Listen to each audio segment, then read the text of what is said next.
नाही, कदाचित तुम्हाला फक्त उपविभागीय अधिकाऱ्यांकडेच मिळू शकेल, मला माहित नाही कोणाकडे.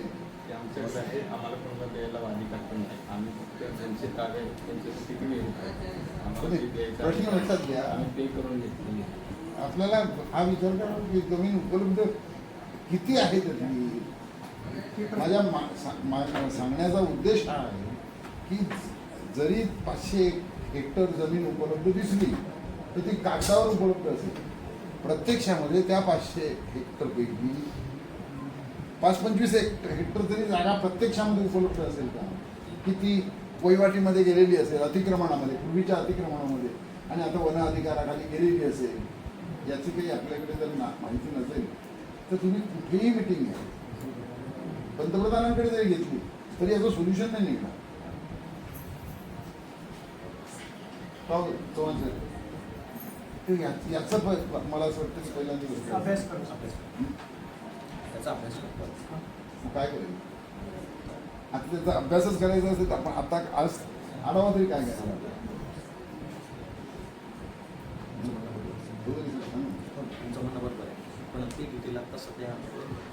कारण नाहीतर काय होतं की या सगळ्या आता ज्या चालल्यात या सगळ्या कागदी भराऱ्या, याला महत्व नाही आहे काही, की जमिनीचे खरेदी व्यवहाराचे उच्चतम दर गुणिले 2, उच्चतम दर गुणिले 5, हे शक्य आहे.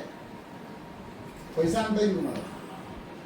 महापालिकेत नसेल तर गारगाईसाठी जपान सरकारचं कर्ज काढता येईल.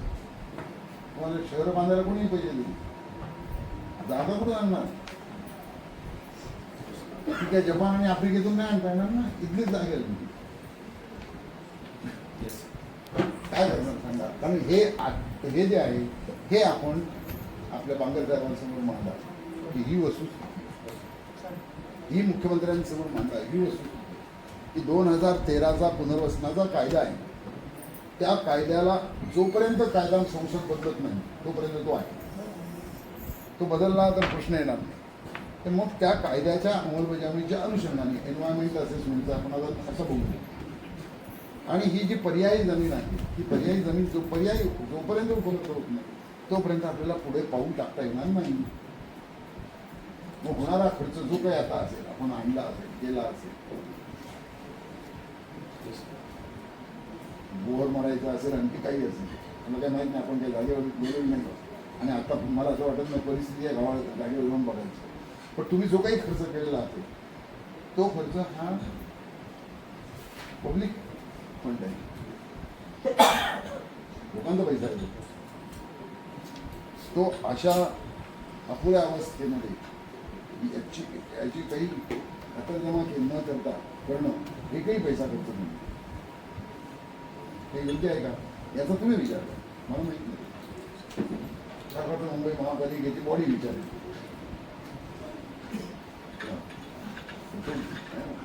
मुंबई महापालिकेचा पैसा लोकांचा पैसा तो याचं नाही. जागेच्या बद्दल तुमचं म्हणणं आहे की आता काही पर्यायी जागेचं आपल्याला काही सांगता येणार नाही. ते जे जुने इमेजेस जे आहे ना, ते इमेजेस पूर्ण बघितलेले ते बघितल्याशिवाय सांगू नाही शकत. आम्हाला जे फॉरेस्ट तुम्ही ते विचारलंय का उपविभागीय अधिकाऱ्यांना? उपविभागीय अधिकाऱ्यांना हे याच्याबद्दलची आपण आणि वन अधिकाऱ्यांना याच्याबद्दलची विचारणा केली आहे का? वनाधिकाऱ्यांची झालेलं आहे. उपविभागीय असं आहे की तुमच्यावर जबाबदारी आहे ना की इथे 500 हेक्टर जमीन दिसते. उपविभागीय अधिकाऱ्यांना कशासाठी? ते भूसंपादन अधिकारी हा वेगळा भाग आहे, ते अध्यक्ष आहेत वन अधिकार समितीचे. उपविभागीय समितीचे अध्यक्ष आहेत वन अधिकारचे. तेव्हा त्यांच्याकडे किती आहे, यापैकी किती दावे त्यांच्याकडे क्लेम आलेले आहेत, मग तिथे जागा किती उपलब्ध आहे यापैकी, आणि तशीच माहिती तुम्ही वन अधिकाऱ्यांना विचारली पाहिजे. त्या दोघांची माहिती तुम्हाला कळेल बाबा हे आहे, आणि मग ते चित्र समोर मांडलं पाहिजे. मग तिसरे आले लोकांची माहिती उपविभागीय अधिकाऱ्यांपेक्षाही वेगळी असेल. त्यामुळे आम्ही एवढं मागितलं, आम्हाला एवढंच दिलंय, पण आमचं एवढं क्षेत्र आहे प्रत्यक्षामध्ये कमी दाखवलंय, तो तिसरे मागून होते आले. पण हे दोघेजण तर शासकीय पातळीवर महत्वाचे लोक आहेत ना, त्यांच्याबरोबर काही पत्रव्यवहार करून बैठका झाल्या, त्याच्या काही इतिवृत्त आहेत का? वन विभागाचे आहेत त्यांनी ती बैठकांमध्ये माहिती दिलेली आहे. तर त्या अनुषंगानेच पुढे निर्णय घेतले गेलेले जे काय आहे. उपविभागीय अधिकाऱ्यांच्या बरोबरीने काही बैठका झाल्या या संदर्भामध्ये माहिती घेतली संबंधात नाही झालं. काय कारण मला तुम्ही उपविभागीय अधिकाऱ्यांकडे न घेता मुख्यमंत्र्यांकडे बैठक घेऊन काय स्पेसिफिक नाही सर. हं? बेसिकली फॉरेस्ट होतं त्यामुळे वन विभागाकडे जास्त पत्रव्यवहार झाला. तुम्हाला धरण करायची इच्छा आहे का नाही आहे? करायची मग अशा पद्धतीने कसं धरण होणार आहे? क्षणभर कल्पना करा की पंतप्रधानांकडे जरी बैठक झाली तरी प्रश्न गावात सुटणार आहे ना, त्या पाड्यात सुटणार आहे. त्याचं उत्तर काय आपल्याकडे?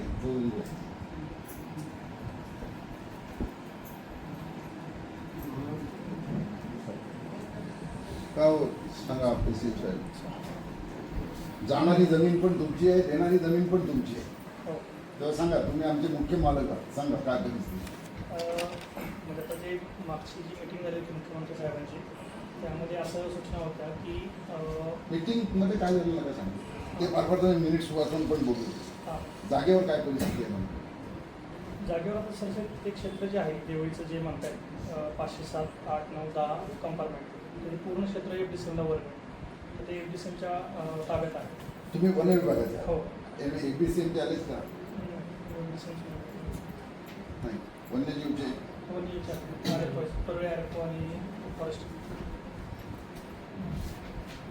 तुम्ही जी देवळीची जागा देणार म्हणता, देवळीची किती जागा आहे आणि किती जागा उपलब्ध आहे त्यांना द्यायला? आता ते ॲक्च्युली जोपर्यंत त्यांचा प्रस्ताव आपल्याला येत नाही तोपर्यंत आम्ही त्याचं सर्वेक्षण करत नाही हा विषय राहतो. कारण ती FDCMच्या ताब्यात आहे. तोपर्यंत आम्ही आमचा म्हणजे नमुना जे भरून द्यायचं असतं आमचे निरीक्षणाचे जे नमुने भरून देतात ते आम्ही तोपर्यंत वापरत नाही कारण की त्यांच्या ताब्यात क्षेत्र आहे. त्यामुळे ते आम्ही अजून चेक केलेलं नाही. फक्त आम्ही त्याची घनता चेक केली होती एवढं विषय.